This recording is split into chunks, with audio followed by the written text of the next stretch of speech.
Je voudrais du soleil vert, des dentelles et des théâtres, des photos de bord de mer, dans mon jardin d'hiver. Je voudrais de la lumière, comme en Nouvelle-Angleterre. Je veux changer d'atmosphère, dans mon jardin d'hiver. Ma fleur sous la pluie de novembre, tes mains qui courent, je n'en peux plus de t'attendre. Les années passent, il est loin, là je tombe. Nul ne peut nous entendre. Je voudrais du Fred Astaire, revoir un latte. Good evening from New York. I'm Chris Hayes. Almost every day we see new evidence that members of the president's inner circle have been willing to auction off American foreign policy to the highest bidder. And that might be, more than anything, the story of the corruption of this presidency. More even than the Mueller investigation, which of course keeps expanding in different directions, growing more and more complicated. So complicated that it's no surprise so many people seem to have lost the plot. According to a new report, 59% of Americans say the investigation has yet to uncover any crimes, which could not be further from the truth. In fact, in a little more than a year, the special counsel has already secured 19 indictments and 5 guilty pleas, 2 of which were entered by the president's former national security advisor and deputy campaign chairman, both now cooperating witnesses. The campaign of the President of the United States, including some of its most senior members, was staffed with criminals. That is a fact. The basic outline of the Trump-Russia story hasn't changed. We know that Russia sabotaged the 2016 election to help put Donald Trump in office. We know the president and his campaign openly welcomed and solicited that help. They didn't care who it came from. What we don't know is whether they actually broke any laws in the process. But here's the really crazy thing, and the thing that's hard to understand as it happens right in front of our face. The Russia story is turning out, it appears, to be just a small piece of what is now emerging as the major, all-encompassing scandal of the Trump administration.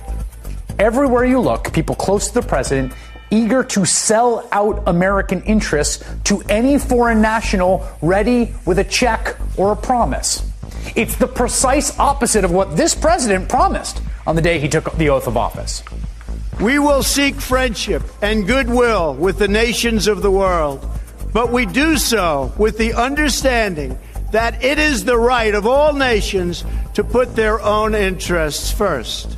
From this day forward, it's going to be only America first. America first. Except not so much, because it's quite clear now that in many cases, America came in second to the interests of the president and his associates. His national security advisor, Michael Flynn, was secretly being paid by Turkey during the campaign and into the transition, pushing for more favorable policy towards the Turkish strongman in an op-ed he published on Election Day. Paul Manafort, the president's former campaign chairman, running the campaign at a certain point, was deeply entangled with Russian, Ukrainian interests, which he apparently tried to appease by leveraging his role running a presidential campaign, quoting an email of his, "How do we use to get whole?"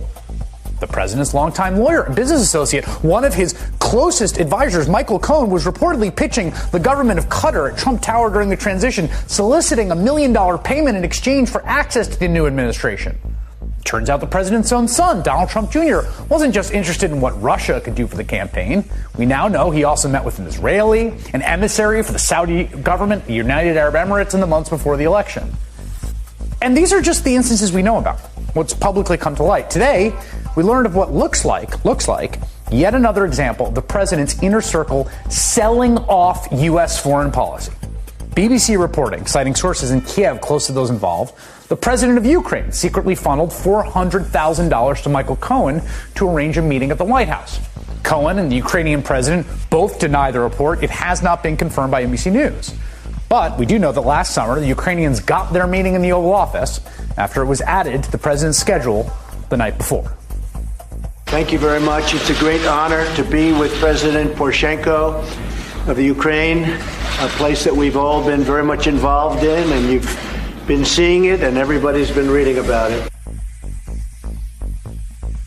It is Thursday, the 24th of May of 2018, and you are in West Coast Cookbook and Speakeasy.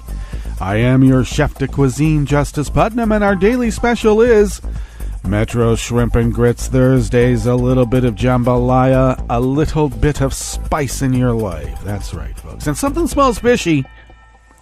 It really does. Apparently, Trump believes that he was spied on, and he was.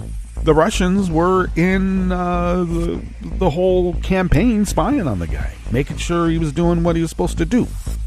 That's why it's called Spygate. Thanks, Donnie. Thanks. We'll go ahead and call it that, Spygate. I'm with Malcolm Nance. Let's just embrace the Spygate meme because that's what's been going on. Well, the S is hitting the fan, as they say proverbially. And so that means that Trump's going to be lashing out. He wants to deport American citizens, well, black American citizens who play football, who take a knee to mourn the dead, because apparently anti-Americans do that.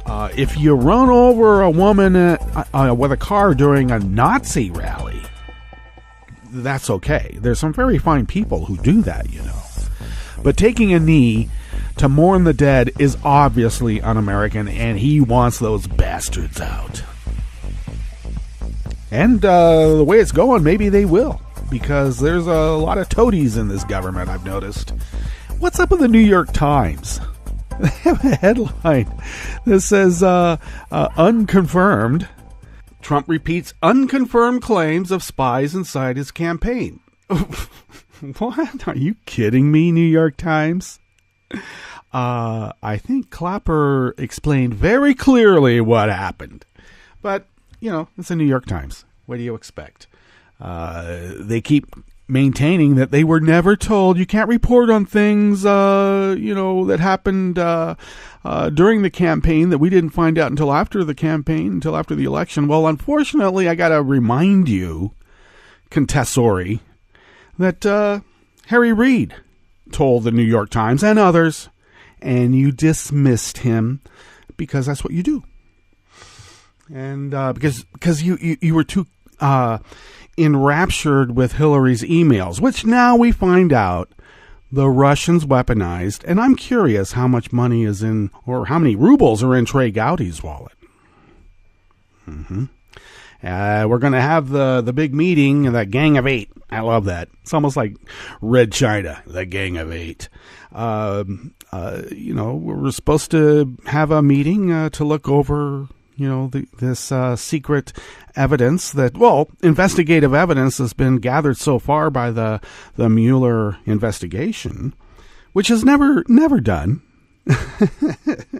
And already, I don't understand. Nunez is already a Gang of Eight. Trey Gowdy isn't. So, I don't know. If you're going to have two meetings, have a meeting with a Gang of Eight, and then have a meeting with Trey Gowdy. It's simple, but no. Apparently, Trey Gowdy told a Democratic member on the House floor that he doesn't want to play that game of including Democrats because, it's a one-party rule. Oh, boy. Well, I don't know where to go with this anymore. It's just so overwhelming. Why don't we go ahead and look at what we will be attending to today? And Chris Hayes explained, if you were confused about the whole Russia thing, I think that Chris Hayes synthesized it rather succinctly. Is that redundant? I don't know. But he did, of how this, this whole Russia thing is so... not the whole Russia thing, but much of the Russia thing is to enrich a lot of Trump's friends and himself, which he will do. That's right, selling American foreign policy to the highest bidder. Mm-hmm. Then on the rest of the menu, after the NFL caved to Trump, one owner stood up for his players. Damn, now I have to like the Jets. Damn. A judge rules the federal prosecutor who has pursued hundreds of Trump inauguration protesters lied about key evidence. They altered a James O'Keefe altered video and lied about it. Eee. It's almost like it's in their DNA. And Robert Mueller asked a federal judge to move ahead with the sentencing of former Donald Trump campaign advisor George Papadopoulos. I guess they don't need him anymore. After the break, we'll move to the chef's table, where a researcher using CDC data finds Trump country is far more dangerous for white people than the most diverse and democratic voting counties. And I can attest to it, at least anecdotally. And you shouldn't be afraid of spiders, and don't kill them, because spiders are our friends. All that and more on West Coast Cookbook and Speakeasy. Bon appetit.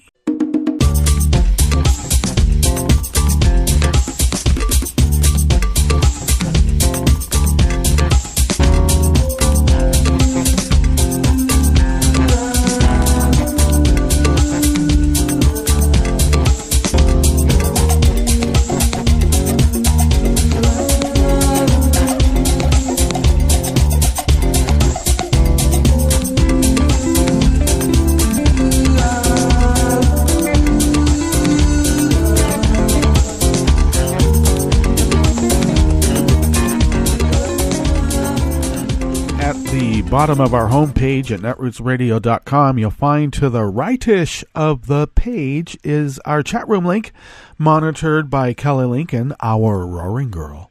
So do engage us there.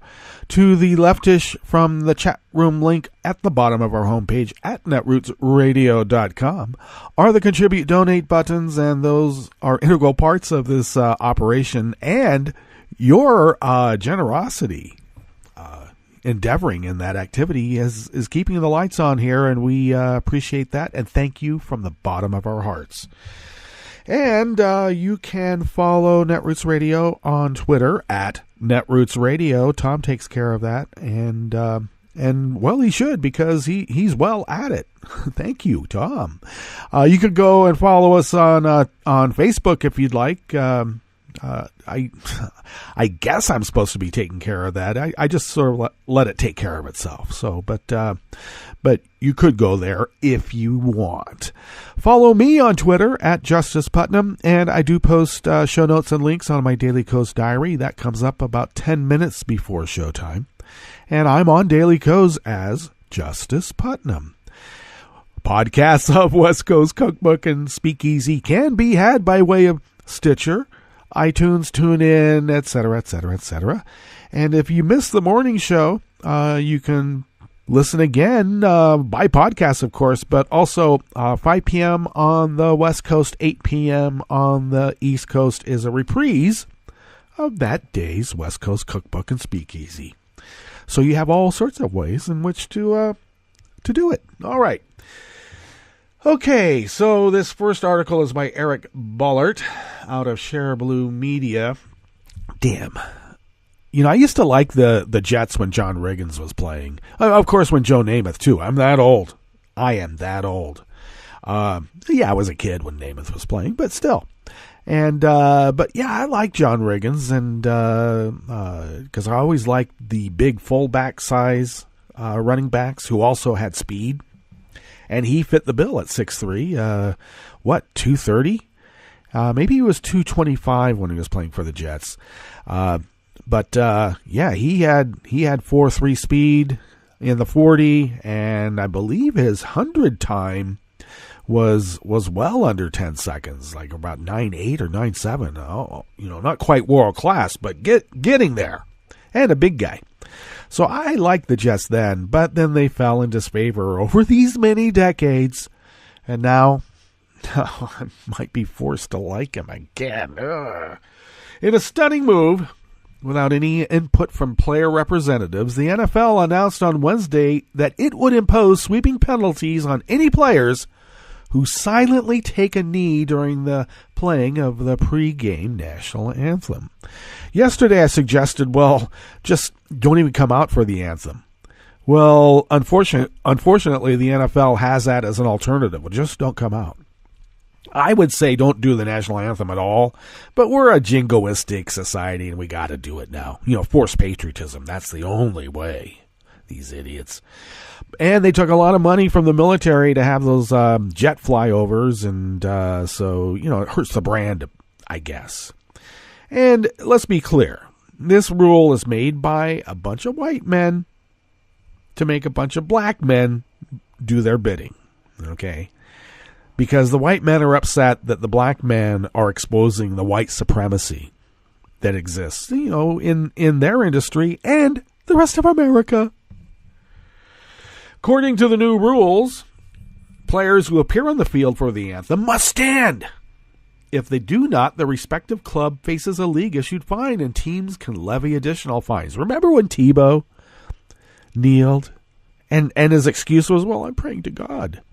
Well, isn't that exactly what all the players that were kneeling to honor the dead at the hands of police with no accountability? Isn't that what it was? That's the most respectful gesture. You're saying a prayer for the fallen. Nope, can't do that. That is anti-American. Anti-American. Un-American. And you'll have to be deported now for showing that empathy, because we don't do that here in Sparta. The anti-free speech move represents a clear NFL capitulation to Trump, who has often treated the silent protests as among the gravest threats facing the country. He couldn't buy an NFL team because of his mob ties. And this is get back. I wish just once people would report this. He even tried to use the U.S. military in his crusade against the players who were trying to raise consciousness about systemic racism and police brutality. But one NFL owner made clear that any player on his team who continues to kneel during the anthem will not have to pay fines because the owner himself will cover the cost. And if I was the players' union, I would make that stipulation as part of the collective bargaining agreement. And if they want to impose this rule without any input from the players' union, then I think the players' union should demand that every owner pay those fines. New York Jets chairman Christopher Johnson said, if someone on the Jets takes a knee, that fine will be borne by the organization, by me, not the players. I never want to put restrictions on the speech of our players. There are some big, complicated issues that we're all struggling with, and our players are on the front lines. I don't want to come down on them like a ton of bricks, and I won't. Trump's involvement has made the issue unavoidably political, and it's notable that Johnson is standing up to the league for a team that plays in the New York City metropolitan area, which is among the most Democratic-leaning areas in the country. Out in San Francisco. Wait, out in San Francisco? Where are you, Eric? Another Democratic stronghold, the 49ers are the only team to abstain from the final vote on the new national anthem rules. Polls last year showed sports fans wanted Trump to stop attacking the league and its players. This is get back because they wouldn't let him play with the big boys, because he's a mobster. Meanwhile, there's zero evidence that a handful of NFL players kneeling during the national anthem have caused damage to the league, or that they are responsible for any decline in television ratings, as Trump has claimed. Of course, on Monday, Trump welcomed NASCAR to the White House, where he boasted that everybody at the Southern Friendly event stands for the anthem. That may be true, but NASCAR's television ratings have plummeted in recent years. By Trump's hollow logic, TV ratings should be soaring because NASCAR fans salute the flag or something. Let's be clear. I mean, the whole thing of NASCAR arose out of moonshiners driving fast and trying to escape the cops. It was born out of criminal activity, and they made sport out of it. But in their, moonshine-addled minds, the most competition that they could come up with was driving around in a circle for hours. Hours! Around and around and around and around for hours. I don't know. Watch golf.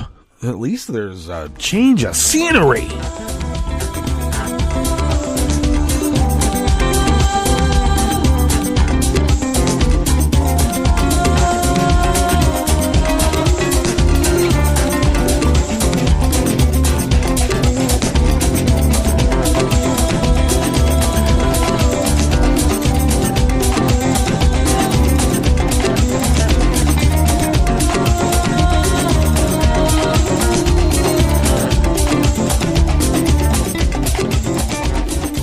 Offering here at the Bistro Cafe, part of West Coast Cookbook and Speakeasy, Metro Shrimp and Grits Thursdays, is by Alan Pike out of Think Progress. The federal prosecutor who has pursued hundreds of Trump inauguration protesters on unprecedented felony riot charges for over a year lied to the court about the edits her team made to a key video filmed by right-wing operative James O'Keefe's organization, a judge found yesterday.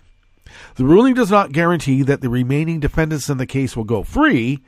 Judge Robert Morin agreed with defense lawyers that Assistant U.S. Attorney Jennifer Kirchhoff had illegally suppressed evidence, but declined to make a final ruling on their motion to dismiss all charges in light of the government's cheating. The motion governs only one of several clusters of defendants who may yet land in prison for marching alongside people who broke windows and threw rocks. The full video captures an undercover police officer saying of organizers from the IWW, the Industrial Workers of the World, "I don't think they know anything about any of the upper echelon stuff." But that moment was edited out of the video before prosecutors turned it over to defense counsel in an earlier case, and was only discovered after the court ordered the government to hand over the full unedited files. I love that. They took an edited James O'Keefe film and said, this guy's not really good at editing these videos. Let's do it some more. We got to clean this up. Withholding a police witnesses in the moment statement that organizers had no knowledge of the thing they're being accused of is a clear violation of the laws governing evidence sharing. Kirchhoff had previously told the court that no potentially exculpatory evidence had been withheld because the videos were only altered to conceal the identities of the police officer and the O'Keefe operative. Defense counsel has asked Morin to censor Kirchhoff for that false claim. The lawyers are also asking Morin to toss out all the charges, arguing that the withholding of helpful evidence over such a long period of time fundamentally undermines their fair trial rights.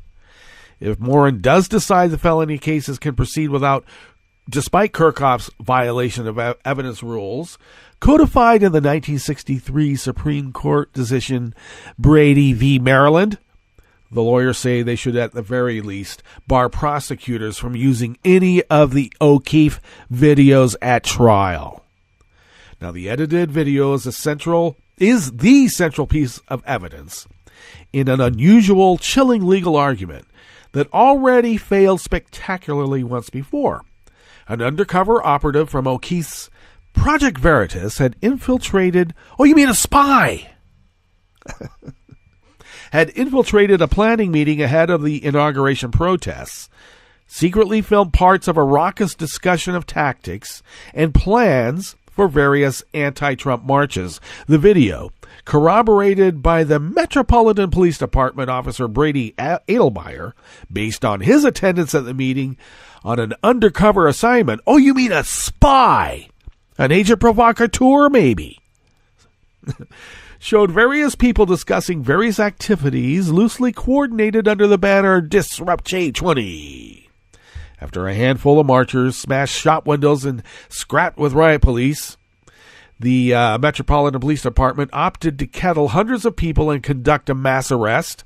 More than 200 people were subsequently charged with a long list of felonies, as the government sought to hold every attendee collectively guilty for the property smashers' actions. You notice that the police departments don't stand up and take the hit when one of their own kills somebody, murders them. Do you ever notice that? None of them will ever take responsibility for that. In fact, they hightail it out of there. The O'Keefe video was a key piece of evidence that everyone who participated in the march was party to a willful conspiracy to destroy property and stage a riot. Well, it failed to persuade jurors in December, when Kirchhoff got skunked in the first group trial stemming from the mass arrests. Those acquittals prompted her office to drop all but 59 of the cases, and supposedly narrowing the pool to people with a stronger connection to actual violent acts or planning that anticipated such violence. The first trial was a wacky affair, laden with awkward tech glitches and haunted by ghosts, both partisan and ideological. The key investigator, working to analyze hundreds of hours of video from the protests and arrests, is a Trump fan with a history of bashing Black Lives Matter and other protest movements. Police witness struggled to justify some uses of force, and the decision to shoot pepper spray into crowds of detained people awaiting arrests. Lawyers and judges have argued about Antifa and Black Bloc mean almost as much as they've argued about the First Amendment implications of the collective guilt prosecution of protesters. The grim irony in Kirchhoff getting tripped up by her own team's editing of a video provided by James O'Keefe, whose career is built on deceptively editing video clips to smear progressive political organizations and other perceived enemies of the political right. It's so rich. Okay, well, while O'Keefe has become a laughingstock after attempted stings involving a houseboat full of sex toys and an attempt at bugging a government office, the J20 trials offer a reminder of how dangerous his operation can be. Democrats joined Republicans in destroying the long-standing community organizing stalwart Acorn in 2009 based on an O'Keefe scam, ripping up one of the most effective grassroots organizations focused on the legal and economic interests of low-income families and people of color. Even when everybody knows he's lying, as in the case of the sting that put him on the map a decade ago, his work can still prompt devastating outcomes if people in power don't stand up for the truth of the matter. So editing an O'Keefe-edited video, is that really following the rule of law?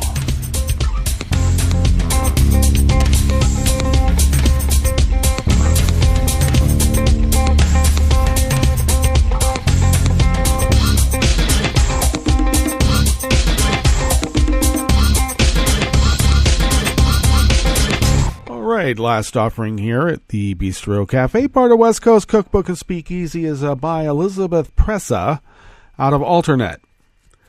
Special counsel Robert Mueller asked a federal judge to begin the sentencing process for former Donald Trump campaign advisor George Papadopoulos after delaying his court proceeding for months.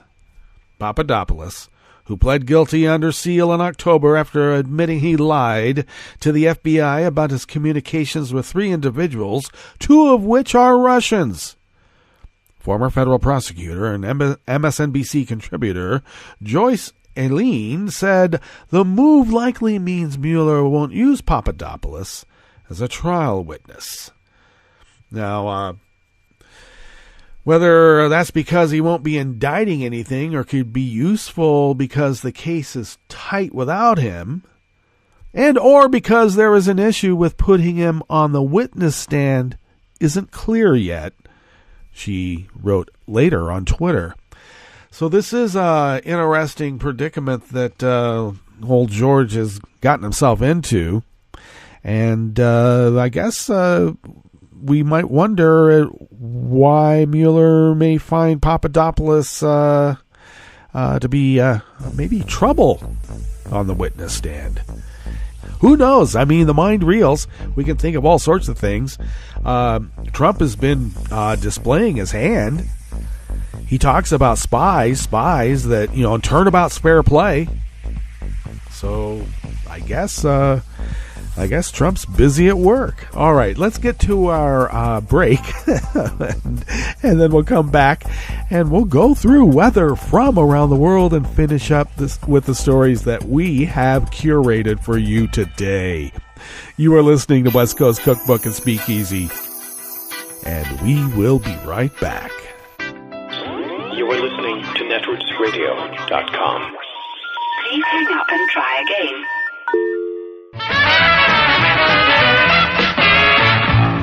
From a point at sea to the circles of your mind, a new force is at work for planetary transformation.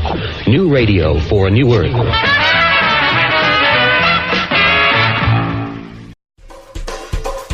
This is Scientific American's 60-Second Science. I'm Steve Mirsky.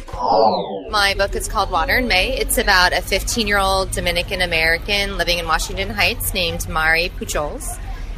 And she wants more than anything else to have a baby. And so she's very excited when she finds out that she's going to have a baby, and then the doctors tell her her baby has only half a heart. Ismay Williams. Dr. Williams is a pediatric cardiologist at Montefiore Hospital in the Bronx and the author of the young adult novel Water in May. I met Williams May 19th at the first annual Bronx Book Festival at Fordham Plaza in New York City's northernmost borough. As with so much so-called young adult fiction, the novel deals with serious issues, including the medical problems surrounding such a heart defect. We do surgery for this type of heart problem, which is called hypoplastic left heart syndrome. 40 years ago, 95% of infants with the condition died within a month. Now, most of these kids will make it to adulthood, but will also need frequent medical monitoring and care. Anyone buying the book will support a worthwhile cause, too. 40,000 kids a year are born with heart defects. I've partnered with a group called Collins Kids, which raises money for families who are affected by congenital heart disease and are in financial need. And it also raises money for research.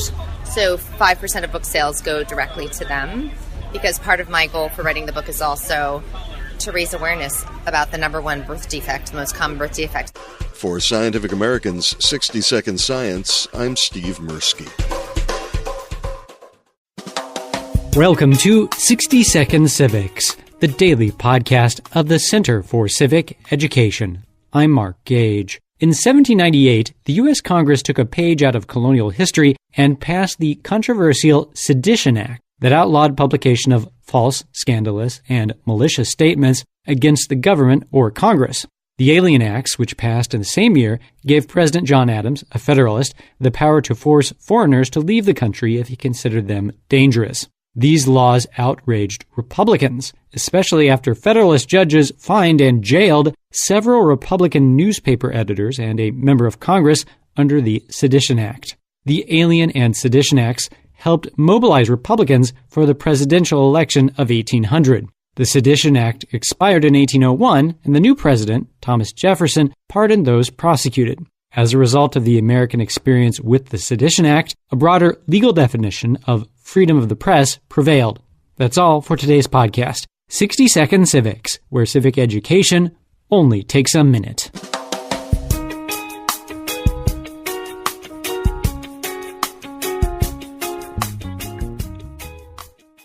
Today, a quick quiz. Ready? Donald Trump pledged to totally destroy what law? I'm Bill Newman, and this is the Civil Liberties Minute. During his presidential campaign and continuing through his presidency, Donald Trump vowed to repeal, in his words, totally destroy, the Johnson Amendment. The Johnson Amendment is a 1954 law named after then-Senator Lyndon Johnson, which says that not-for-profit, tax-exempt organizations like churches cannot endorse or oppose or use their money to endorse or oppose political candidates. Church leaders, of course, have a First Amendment right to speak out on any topic, and churches themselves can give information, express beliefs and values, and oppose policies. But a concerted campaign for a specific candidate for a specific office, that's a bridge too far if you want to remain tax exempt.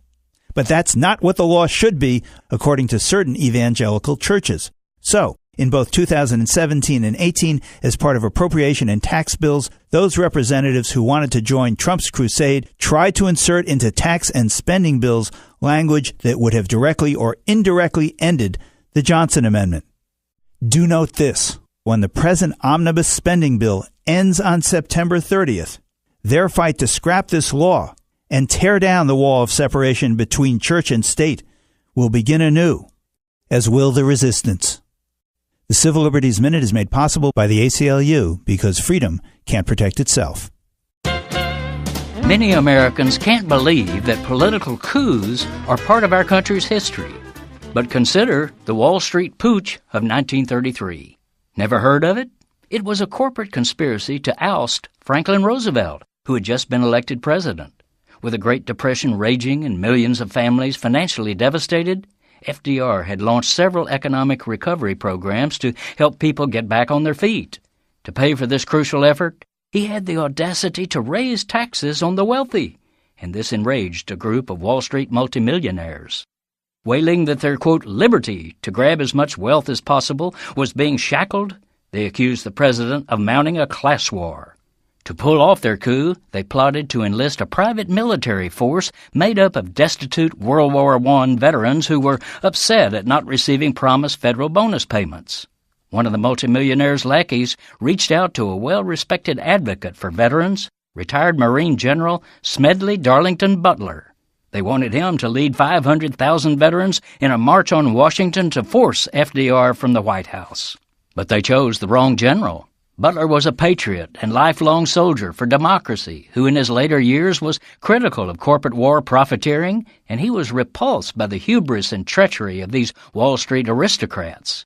He reached out to a reporter, and together they gathered proof to take to Congress. A special congressional committee investigated and found Butler's story, quote, alarmingly true, leading to public hearings with Smedley Darlington Butler giving detailed testimony. This is Jim Hightower saying, by exposing the traitors, this courageous patriot nipped their coup d'etat in the bud. But their sense of entitlement reveals that we must beware of the concentrated wealth of the imperious rich, for it poses an ever-present danger to your and my majority rule. This is Solidarity News on Radio Labour. This is a Radio Labour report recorded on Thursday, May 24th, 2018. I'm Mark Boulanger. This year is the 150th anniversary of the world's first trades union congress, the British TUC. Today, because of the example set by the workers who came together in Manchester in 1868, almost every country in the world has a national labour central, such as the Congress of South African Trade Unions, COSATU. The event is being commemorated by the finding and telling of 150 stories for 150 years. One of the unionists who has been searching for stories about the origins of the labour movement in the UK is Frances O'Grady. Ms. O'Grady is the TUC's General Secretary. She is the first woman to hold the position. I asked her about her study into the origins of the labour movement in the UK. I have been looking back at the history, and it's quite moving, really, about just the courage that people had and the sacrifice that they made. And you know, maybe we need a bit more courage too. But when you look at those original demands for an 8-hour day, for free education, working class people in Parliament, still pretty relevant. We need to remember that this was sowing the seeds. The TUC Congress was sowing the seeds for this new wave of trade unionism that we then begin to see emerge in the 1880s and 1890s of mass trade unionism. For the first time, unions springing up or opening their doors to women, to young people, to the unskilled. These incredible strikes led by teenage girls, the match women, their right to have a voice at work as well as real health and safety concerns and resentments about pay, and then on to the dockers and their fight for the tanner, which became a big public campaign. And maybe we're in one of those times again when we need to call on our friends and allies way beyond our own ranks, because the forces against us are great, but the more people we have backing us, the more we can fight back. So there are so many lessons, I think. Do you see parallels between the struggles of those working men and women of 150 years ago and the struggles of today? I think we may have different names for the struggles that people face, but the 0 hours, the insecurity at work, the low pay, the inequality would be all too familiar to the pioneers of the TUC. Back then, we had mass migration, in that case from the countryside to cities. We had a massive pay squeeze following financial liberalisation and the collapse of the largest joint stock bank, and huge public protests. And that was when those trade union leaders got together and said, we need union unity. We need to come together under the banner of the TUC. As the TUC represents unions at the national level, the ITUC, the International Trade Union Confederation, represents unions at the world level. The Confederation represents 180 million workers in 162 countries. To help commemorate the founding of the British Trades Union Congress, the ITUC decided to hold its General Council meeting in London. The ITUC is absolutely critical in building solidarity, coordinating global union action, making sure that we have a voice and a seat at the table in important international institutions. And it's also important that the ITUC gives us an intellectual lead on understanding how capital is changing so that we can change to win for workers. Where is that new wave going to come from? Because we know that trade union movements around the world are battling to stay strong. We've still got 6 million members, but I would love to double that. Where are the new frontiers of control? What leverage have we got? We have got power, but we need to find new ways to use it if we're going to win. So, I think the ITUC plays an incredibly important role because in the end, we need trade unionism without borders. We need solidarity to win for working people. And that's it. International labor news you can use. Thank you for listening. And remember, it's all about global solidarity. From United Nations headquarters in New York, I'm Luke Vargas with your World in 2 Minutes. The World Health Organization says the coming weeks will determine whether a worsening Ebola outbreak in the Democratic Republic of the Congo turns into a regional public health crisis. Dr. Peter Salama is the WHO's Deputy Director General for Emergency Preparedness and Response. We're on the epidemiological knife edge of this response. The next few weeks will really tell if this outbreak is going to expand to urban areas or if we're going to be able to keep it under control. Thus far, the WHO has documented 58 Ebola cases and 27 deaths in the DRC. And to keep things under control, they're tracking 600 people that could have come into contact with the virus. This contract tracing was used during a West African Ebola outbreak between 2014 and 2016 that left more than 11,000 people dead. But this current outbreak differs in one key respect, thanks to the existence of an experimental Ebola vaccine now being administered in the field. This is not mass immunization. This is highly targeted ring vaccination where a confirmed or probable case is identified, and then each and every contact is traced and vaccinated, and then the contacts of those contacts are then traced and vaccinated, forming protective rings around that case. Though the vaccine is no silver bullet. It's unclear exactly how long it offers protection from infection, and it must be continually stored at sub-zero temperatures as low as negative 112 degrees Fahrenheit, a major challenge as health authorities crisscross the jungles of the DRC. But while the jungles of the Congo offer up geographic hurdles and the country is chronically underdeveloped, Salama says the country's extensive experience battling Ebola on 8 occasions since the 1970s is an asset. It's hard to recall a situation of an outbreak where a government has responded more quickly and more decisively than in this outbreak. Luke Vargas, The United Nations.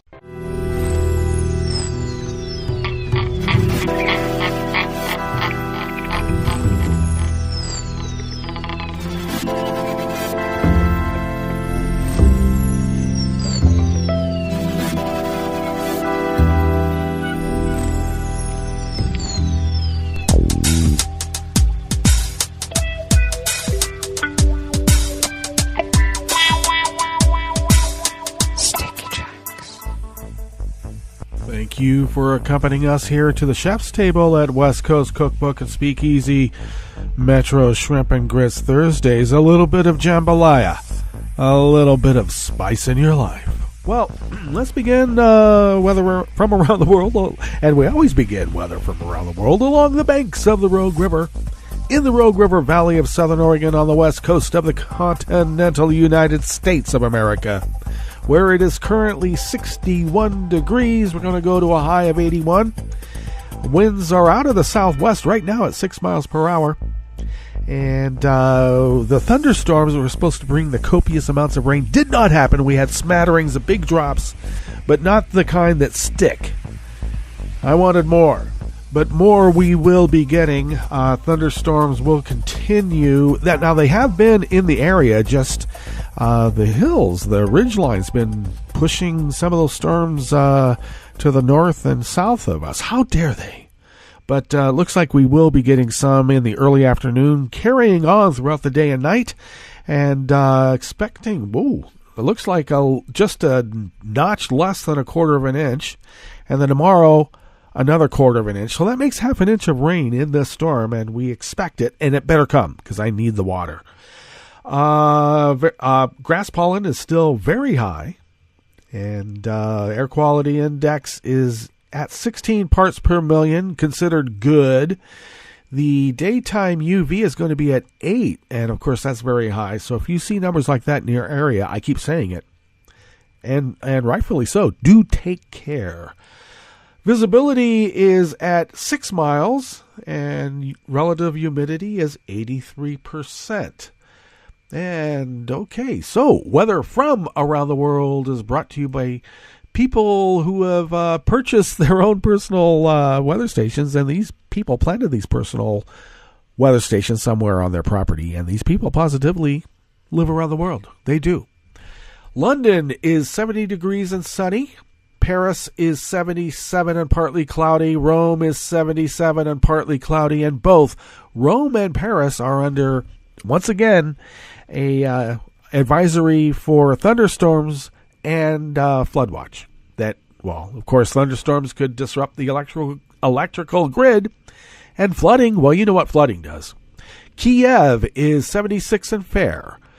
Kabul is 69 and partly cloudy. Hong Kong is 79 and clear. Tokyo is 67 and clear. Sydney, Australia is 62 and cloudy. San Francisco, California is 53 and cloudy, and they remain also under a small craft advisory for heavy winds. Once again, winds steady at 20 to 30 miles per hour, and gusts of up to 60 to 70 miles per hour, which is, by my reckoning, from a little bit stronger than gale force. All right, so take care. It's a big bathtub there at the bay. I know. I've been there. And New York is 75 degrees Fahrenheit, sunny as spring in New York can be. And that is weather from around the world, brought to you by people who purchased their own personal weather stations, and they planted these purchased personal weather stations somewhere on their property, and these people positively live around the world.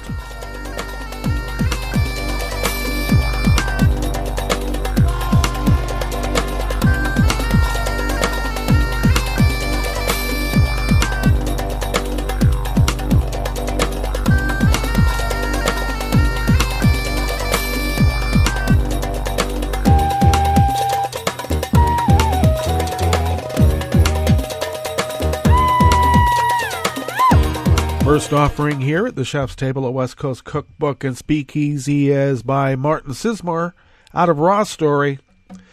Now, white people really need to be more afraid of white people than black people, especially if you're living with a lot of white people. If you're living with like some white people, some black people, some brown people, some Asians, some transgender, some gay, some straight, you're like pretty safe. But if you live around a lot of white people, man, your life is totally in danger. White Americans see the world very differently than black Americans, with only 46% of them seeing that the nation's institutions favor them, and a certain percentage of the other 54% going on racist tirades about black-on-black crime and other such things. White people need to worry about other white people, says Mike Males, a researcher for the Center for Juvenile and Criminal Justice. He wrote an op-ed for the LA Times here recently, and he destroys the narrative about black-on-black crime and other such things. The more white and Republican a county is, the greater the risk for white Americans, he writes. And he's using stats, okay? Science, stats. And he doesn't just use any old stats. Yeah. No wonder the CDC was precluded from gathering these numbers all these many years. He contrasts this with a narrative spun by Trump and his supporters who suggests that immigrants and inner cities are dangerous. At a recent rally in Ohio, Trump used lurid language to claim that gang members slice and dice beautiful girls like animals. It's obvious to anyone who's listening that when Trump talks about this terrifying other, he's really talking about non-white people, not just any old foreigner. The researcher writes, these fears, however, are not founded in reality, because white people should be more afraid of other whites than they are of people of color.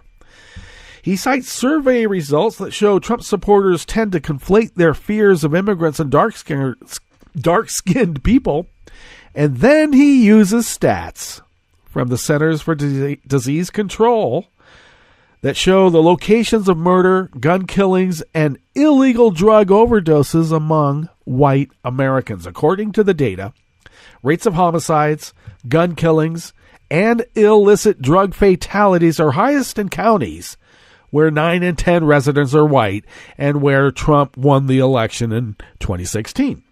Correspondingly, the white Americans who are safest from such deaths are those who live in racially diverse areas such as Los Angeles, New York, and Chicago, where 2/3 of residents are non-white, where millions of immigrants live, and where voters favored Hillary Clinton in 2016. Non-whites also are safer in these areas overall. Now, I should say in the larger article, he cites the Bay Area as part of this too. Though, if you go outside the Bay Area, where some people still consider it to be the Bay Area, the numbers that you would find where you're pretty safe, like in San Francisco or Berkeley and such, the numbers get diluted because then you're in Trump country again. So overall, white Americans who live in predominantly white and Trump voting counties are 50% more likely to die from murder, gun violence, and drug overdoses than whites who live in the most diverse and Democratic voting counties.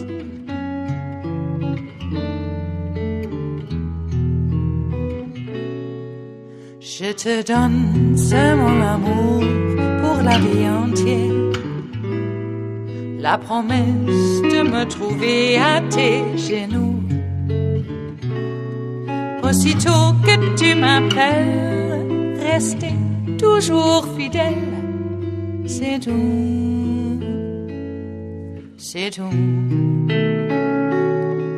Je te donne tous mes printemps, mes étés de mer, mes automnes quand les feuilles tombent partout. Si ce n'est pas une bonne affaire, je te donne tous mes hivers. All right, last offering here at the chef's table at West Coast Cookbook and Speakeasy, Metro City Shrimp and Grits. Thursdays is Out of the Conversation by Matt Bertone, associate in entomology at North Carolina State University.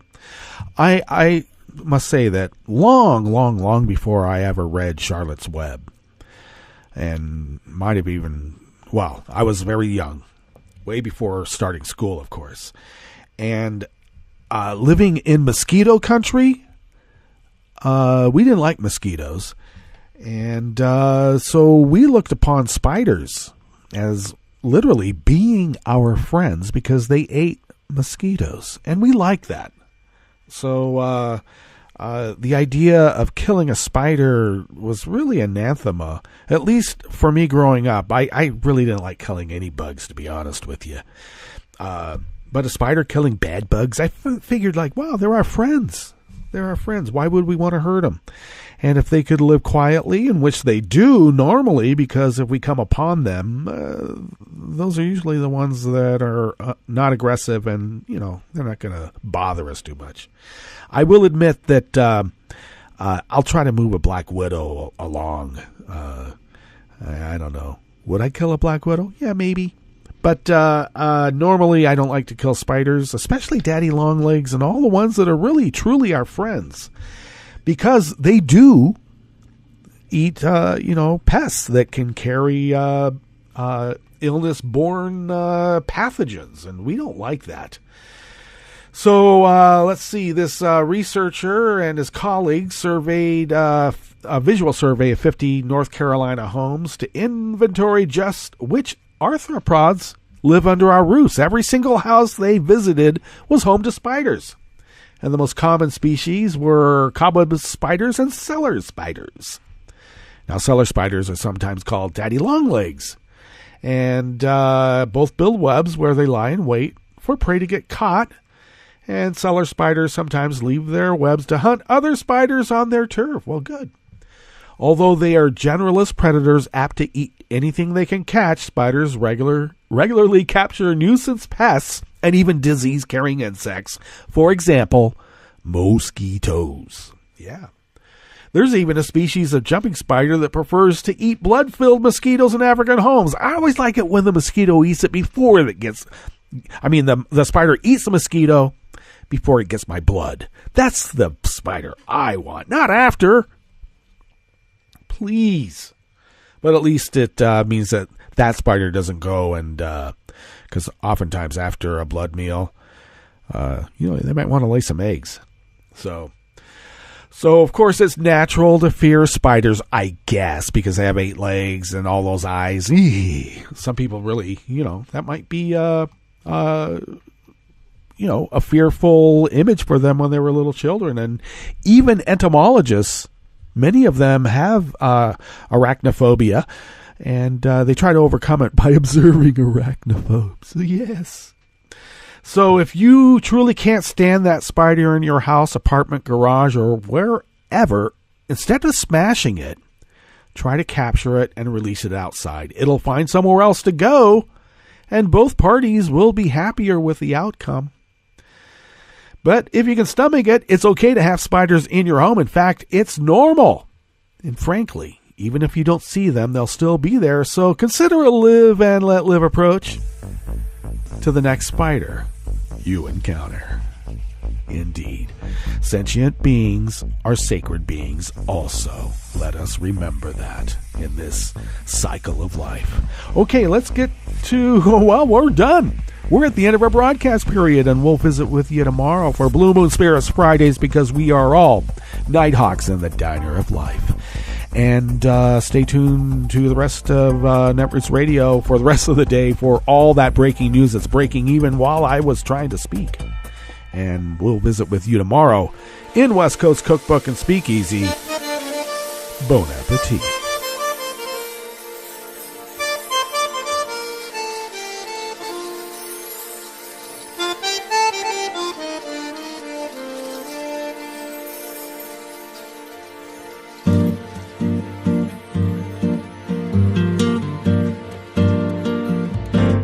Je voudrais du soleil vert, des dentelles et des théâtres, des photos de bord de mer, dans mon jardin d'hiver. Je voudrais de la lumière, comme en Nouvelle-Angleterre, Je veux changer d'atmosphère dans mon jardin d'hiver. Ma robe à fleurs sous la pluie de novembre. Tes mains qui courent, je n'en peux plus de t'attendre. Les années passent, qu'il est loin, là je tombe. Nul ne peut nous entendre. Je voudrais du Fred Astaire, revoir un latte Goël. Je voudrais toujours te plaire dans mon jardin d'hiver. Je veux déjeuner par terre comme au long de golfe clair, t'embrasser les yeux ouverts dans mon jardin d'hiver. Ma robe à fleurs sous la pluie de novembre. Tes mains qui courent, je n'en peux plus de t'attendre. Les années passent, il est loin, là je tombe. Nul ne peut nous entendre. Ba-da-da-dum-di-da-dum, ba-da-da-dum-di-da-dum, ba-da-da-dum-di-da-dum, dans mon jardin d'hiver. Ba-da-da-dum-di-da-dum, ba-da-da-dum-di-da-dum, ba-da-da-dum-di-da-dum, dans mon jardin d'hiver. Dans mon jardin d'hiver, dans mon jardin d'hiver.